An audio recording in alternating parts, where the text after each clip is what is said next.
ابلیس جن ہے، جن انویزیبل ورلڈ سے تعلق رکھتا ہے، غیر مرئی جو نظر نہیں آتی۔ فرشتے انویزیبل ورلڈ سے تعلق رکھتے ہیں، غیر مرئی جو نظر نہیں آتی۔ یہ ہم جو ہے اور یہ حیوانات دنیا میں جو ہے یہ مرئی ہے، ویزیبل۔ آج کا عام ذہن جو انسان کا بن چکا ہے، سائنٹزم جسے کہا جاتا ہے، سائنسی نقطہ نظر، اس کا عام لوگوں پر بھی اثر یہ ہوا ہے کہ جو انویزیبل ورلڈ ہے اس کی باتوں کی طرف توجہ نہیں کرتے۔ ہاں عقیدہ تو ہے کہ ہے، جن بھی ہے، فرشتے بھی ہیں، لیکن کوئی ان کی اہمیت ہماری نگاہوں میں نہیں۔ ساری نگاہیں مرکوز ہے visible world, physical world. Meta physics کا تو مضمون بھی اب سمجھ رہے ہیں کہ ختم کر دینا چاہیے، یونیورسٹیز سے فلسفے کے ڈپارٹمنٹس ختم ہو رہے ہیں، کیا ضرورت ہے اس کی؟ اصل شے یہ دنیا ہے، یہ عالم ہے، یہ کائنات ہے، یہ مادہ ہے، یہ حیات انسانی، حیات دنیاوی ہے۔ اس پر میرا جو مارکت الارا مضمون تھا 1967 کے جون میں جو چھپا تھا، اسلام کی نشرت ثانیہ کرنے کا اصل کام، کہ جو عہد حاضر کی جو تہذیب ہے اس کے 3 بنیادی اصول کیا ہیں؟ خدا ہے یا نہیں ہے چھوڑو، اس بحث میں نہ پڑھو، کائنات تو ہے نا، مادہ تو ہے نا، روح کوئی شے ہے یا نہیں ہے کیا پتا، کسی نے دیکھی نہیں آج تک، لہذا اس کے بارے میں گفتگو کا فائدہ کیا، وقت کا سیاہ۔ عالم آخرہ کوئی ہے یا نہیں ہے کیا پتا، کس نے آ کے بتایا مرنے کے بعد، لہذا اس بحث میں نہ پڑھو، یہ عالم دنیا تو ہے نا، اٹس ویری مچ پریزنٹ، لہذا ساری توجہ اس پر صرف کرو۔ تو خدا کے مقابلے میں کائنات پر توجہ، روح کے مقابلے میں مادے اور جسم پر توجہ، حیات اخروی کے مقابلے میں حیات دنیاوی پر توجہ۔ یہ ہے اصل میں کرکس آف دی میٹر، اس تہذیب جدید کا خلاصہ یہ۔ دیکھیے اللہ تعالیٰ نے جو مخلوقات پیدا کی ہیں ان میں ایک تقسیم تو ہو سکتی ہے ذی حیات اور بغیر حیات، جاندار چیزیں اور بے جان چیزیں۔ بے جان چیزیں بے شمار، یہ تمام فلکیات، یہ پوری کائنات، یہ زمین، یہ پہاڑ، یہ شجر و حجر، کیا؟ لیکن ایک ہے جاندار۔ ان جانداروں میں ایک تقسیم ہے، 2 کا تعلق غیر مرئی دنیا سے ہے، انویزیبل ورلڈ سے۔ فرشتے جو دکھائی نہیں دیتے، ان کی پیدائش ہوئی ہے نور سے۔ دوسرے جنات جو انسانوں سے پہلے پیدا کیے گئے، آدم سے پہلے، وَالْجَانَّ خَلَقْنَاهُ مِن قَبْلُ مِن نَارِ السَّمُومِ، جنات کو تو ہم بہت پہلے پیدا کر چکے تھے آگ کی لو سے، وہ بھی نظر نہیں آتے۔ تیسرے انسان اور اس دنیا میں جتنے بھی حیوانات ہیں، ان کا جو مادہ ہے وہ ارض، یہ زمین ہے، یہ مٹی سے بنے، تراب سے بنے، کرسٹ آف دی ارتھ سے بنے۔ اب ان میں ایک تقسیم ہے، ایک وہ ہے، ان تمام میں شعور تو ہے، حیوانات میں بھی شعور ہے، خود شعوری جسے کہتے ہیں سیلف کانشسنس، یہ صرف 3 میں ہے، فرشتہ، جن اور انسان۔ حیوانات میں خود شعوری نہیں ہے، کانشسنس ہے، سیلف کانشسنس نہیں ہے۔ تھوڑی سی بات سے سمجھا دوں آپ کو، میں دیکھ رہا ہوں، آپ مجھے دیکھ رہے ہیں، کتا بھی کوئی یہاں ہوتا تو مجھے دیکھ رہا ہوتا، لیکن کتے کو مجھے دیکھتے ہوئے یہ احساس نہیں ہوتا کہ میں دیکھ رہا ہوں، یعنی کتے کو یہ احساس نہیں ہوتا کہ وہ دیکھ رہا ہے، مجھے دیکھ تو رہا ہے، اس کو میں کا احساس نہیں ہے کچھ۔ میں جب دیکھ رہا ہوں تو میں سمجھتا ہوں میں دیکھ رہا ہوں، میں ہوں کوئی شے جو دیکھ رہا ہوں، یہ خود شعوری ہے، سیلف کانشسنس۔ کسی بھی کام کو کرتے ہوئے اپنے وجود کا احساس، میرا فیصلہ ہے، میری رائے ہے، یہ ہے در حقیقت سیلف کانشسنس، انا، سیلف، خودی۔ یہ حیوانات میں نہیں ہے، یہ ہے صرف ملائکہ، جنات اور انسان۔ اب یہاں مسئلہ پڑ گیا، بڑا پرپیچ مسئلہ۔ اللہ تعالیٰ نے پہلے انسانی ارواح کو پیدا کیا نور سے، پھر نار سے پیدا کیا، نار سے، آگ سے جنات کو، پھر مٹی سے بنایا، آدم کا حی اللہ، اس میں روح پھونک دی، اب آدم بن گئے۔ اعلان یہ کر دیا کہ خلافت ارضی جو ہے وہ آدم کو عطا کی جا رہی ہے۔ یہ پیچ پڑ گیا۔ اس پر تھوڑا سا اشکال تو فرشتوں کو بھی ہوا، قرآن میں ہے سورہ بقرہ کے 4 رکوع میں، أَتَجْعَلُ فِيهَا مَن يُفْسِدُ فِيهَا وَيَسْفِكُ الدِّمَاءَ وَنَحْنُ نُسَبِّحُ بِحَمْدِكَ وَنُقَدِّسُ لَكَ۔ پروردگار اس آدم کو تو خلافت دے رہا ہے، زمین کے اندر اختیار دے دے گا، یہ تو فساد کرے گا، خوریزی کرے گا، ہم تیری تسبیح و تحمید میں لگے ہوئے ہیں، جو بھی حکم ہو ارشاد ہو ہم بجا لاتے ہیں، تو ضرورت کیا ہے؟ اس کا جواب اللہ نے دیا، انی عالم ما لا تعلمون، میری مشیت، میری حکمت وہ میں ہی جانتا ہوں، ضروری نہیں کہ تم اس کو شیئر کر سکو۔ لیکن یہ جنات میں سے ایک جن تھا عزازیل۔ اب دیکھیے کہ جنات کو ایک قرب حاصل ہے ملائکہ کے ساتھ، کیوں؟ وہ نور سے پیدا کیے گئے، یہ نار سے پیدا کیے، کتنا قرب ہے دونوں میں۔ انسان پیدا کیا گیا مٹی سے، مٹی انرٹ ہے، آگ بھڑکتی ہے، اوپر اٹھتی ہے، شعلہ زنگ ہوتی ہے، انرجی ہے اس میں۔ نور اور نار میں بڑا قرب ہے، اور عربی کے ایک قاعدے سے تو یہ ایک ہی لفظ ہے، مادہ ایک ہی ہے، حروف علت جو ہے ایک دوسرے کی جگہ آ جاتی، یہ قرب ہے۔ اگرچہ زمین و آسمان کا فرق ہے دونوں میں۔ فرشتہ نور سے پیدا کیا گیا ہے، وہ پاک ہے، وہ اللہ کے کسی حکم کی خلاف ورزی کر ہی نہیں سکتا۔ لا یعصون اللہ ما امرہم ویفعلون ما یؤمرون، وہ جو بھی اللہ تعالیٰ حکم دیتا ہے اس کی کوئی معصیت کی نافرمانی نہیں کرتے، بلکہ جو حکم لیا جاتا مان لیتے۔ ذرا سا اشکال ہوا تھا، پوچھ لیا، جواب مل گیا، خاموش ہو گئے بس۔ لیکن عزازیل نامی ایک جن تھا، جو ایک تو جن ہونے کی نسبت سے فرشتوں سے کچھ نہ کچھ مماثلت تھی، قرب تھا، دوسرے یہ علم میں، زہد میں، عبادت میں اتنا اونچا تھا، اتنا اونچا تھا، اتنا اونچا تھا کہ یہ ملائکہ ہی کے صف میں شامل ہو گیا۔ اس نے علم بغاوت بلند کر دیا جب حکم دیا گیا کہ سجدہ کرو آدم کو۔ اب یہ دیکھیے کس قدر یہ اہم مضمون ہے، اور آپ سوچ رہے ہیں یہ باتیں آج پہلی مرتبہ ہمیں اس طرح سنائی جا رہی ہیں، یہ باتیں تو علم میں آتی نہیں ہمارے۔ وجہ کیا ہے؟ آپ کو دلچسپی نہیں ان چیزوں سے۔ جدید تہذیب نے ان چیزوں کی اہمیت کو زیرو کر دیا۔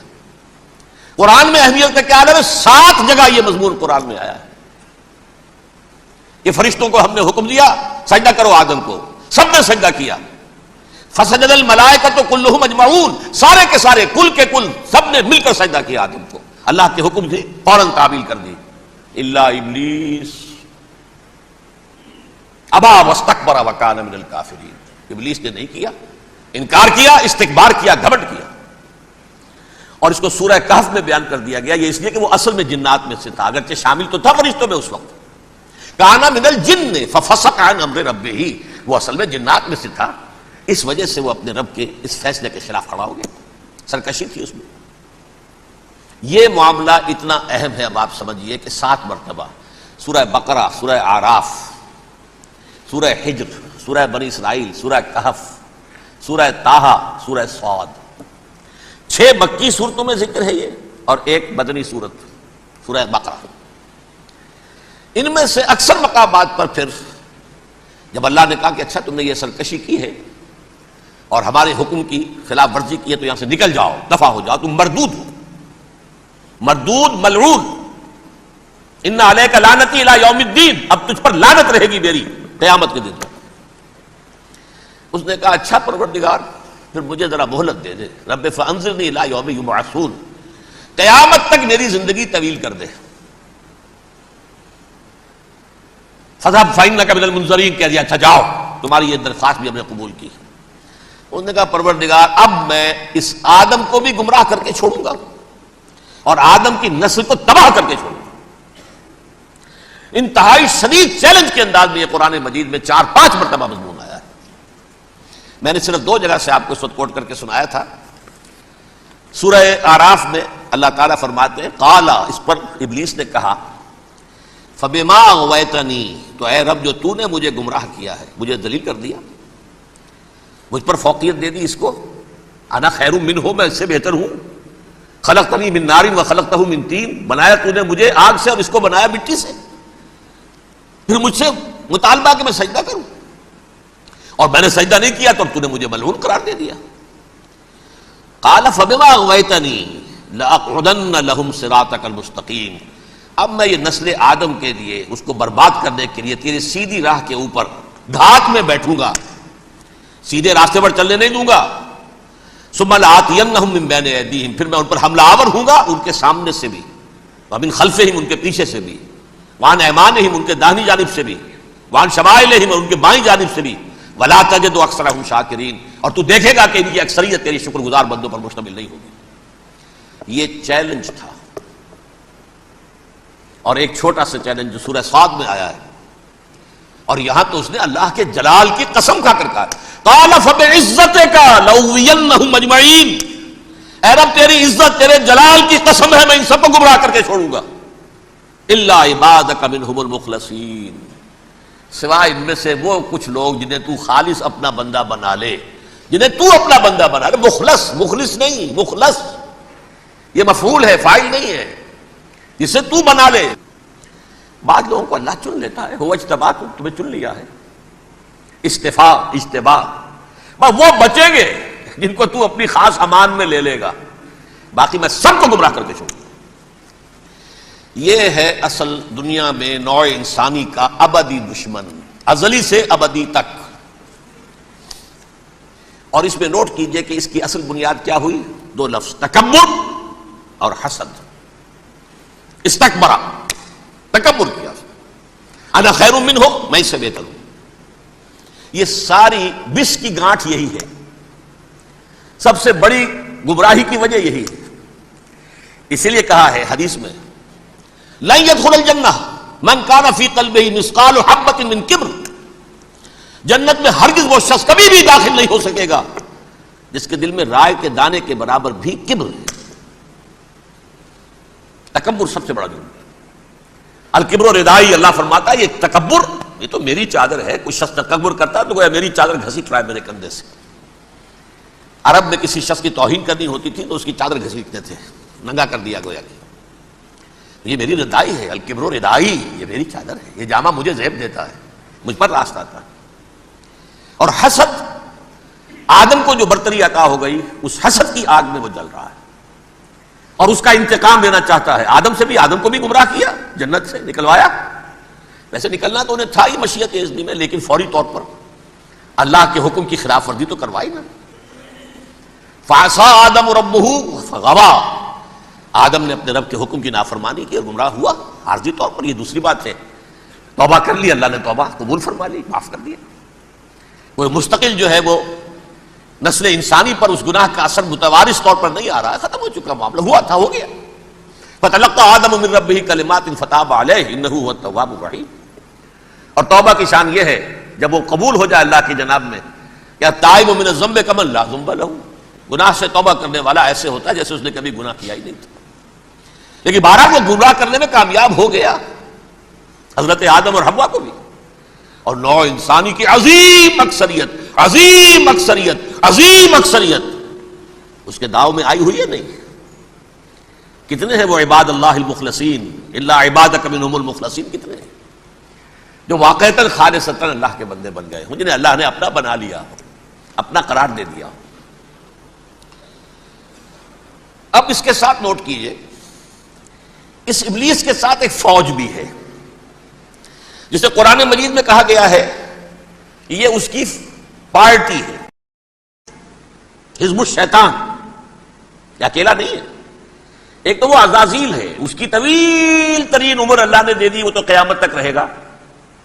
باقی بھی جنات جو ہیں ان کی نسل میں سے، جو اس کی نوع میں سے، اس کی نسل میں سے، جنات کی عمریں انسانوں کی عمروں سے زیادہ ہیں، بہت زیادہ ہیں، لیکن پھر بھی اتنی نہیں ہے۔ یہ خاص ہے اس کا معاملہ کہ اس نے کہا تھا رب انظرنی الی یوم یبعثون، مجھے دے دے مہلت اس وقت تک تاکہ میں ثابت کر کے دکھا دوں کہ جسے تو نے یہ خلافت دیا یہ اس کا اہل نہیں ہے۔ Let me prove this point ولا تجد اکثرهم شاکرین، تو ان کی اکثریت کو شکر گزار نہیں پائے گا۔ وہ ابلیس جو ہے وہ ریکروٹ کرتا ہے اپنے فوجی، اول تو خود جنات میں سے جو اس کے نمبر 1 لشکری ہے۔ قرآن مجید میں اس کا اشارہ دیا گیا ہے انہ یراکم هو وقبیلہ من حیث لا ترونہم۔ دیکھو لوگو، اے انسانوں، وہ ابلیس لعین عزازیل اور جو اس کی قبیلے کے لوگ ہیں، جنات ہیں، وہ تمہیں وہاں سے دیکھتے ہیں، تاکتے ہیں اور حملہ کرتے ہیں جہاں سے تم انہیں نہیں دیکھتے۔ وہ غیر مرئی ہیں، انویزیبل ہے، تمہیں نظر نہیں آتے۔ ویزیبل دشمن کا وار تو روک لو گے، انویزیبل کا کیسے روکو گے؟ انہو یراکم ہوا وقبیلہ، اکیلا ہی نہیں ہے وہ تو تمہیں تاکتا ہے، تم پر حملہ کرتا ہے، گھات میں لگ کر جو ہے تمہارے اوپر حملہ کرتا ہے، وہ بھی اور اس کے ساتھ اس کے قبیلے کے لوگ جنات بھی، من حیث لا ترونہم، جہاں سے کہ تم انہیں نہیں دیکھتے۔ لیکن اس کے علاوہ وہ انسانوں میں سے بھی ریکریوٹ، رنگ روٹ، وہ برپا وہ جو ہے ان کو اپنے پاس رکھتا ہے فوج کے اندر، جس کی سب سے بڑی مثال کیا ہے؟ سورہ مجادلہ میں اللہ تعالیٰ نے منافق، حالانکہ وہ کون تھے؟ بظاہر حضور کا کلمہ پڑھنے والے، حضور کے پیچھے نماز پڑھنے والے، اسلام کا دعویٰ کرنے والے، ان کو اللہ فرماتا ہے اولئک حزب الشیطان الا ان حزب الشیطان هم الخاسرون، یہ شیطان کی پارٹی کے لوگ ہیں۔ وہاں مقابلے میں آیا ہے اولئک حزب اللہ الا ان حزب اللہ هم المفلحون، یہ دو پارٹیاں ہیں، حزب اللہ اللہ کی پارٹی جو اس کے مخلص بندے ہیں، وہ اللہ کی پارٹی، اور جو شیطان کے مرید بن گئے اس کے ہاتھ پر بیعت کر لی، لہذا وہ اس شیطان کی پارٹی کے لوگ ہیں، چاہے وہ انسان ہو چاہے جن ہو۔ تو انسانوں میں سے بھی اس کے حزب میں، اس کی پارٹی میں اس کے ایجنٹ ہیں اور بہت ہیں، بلکہ بہت سے تو ایسے ہیں کہ جو جنات کے بھی کان کتر دیں، ان کو بھی شیطنت سکھا دیں۔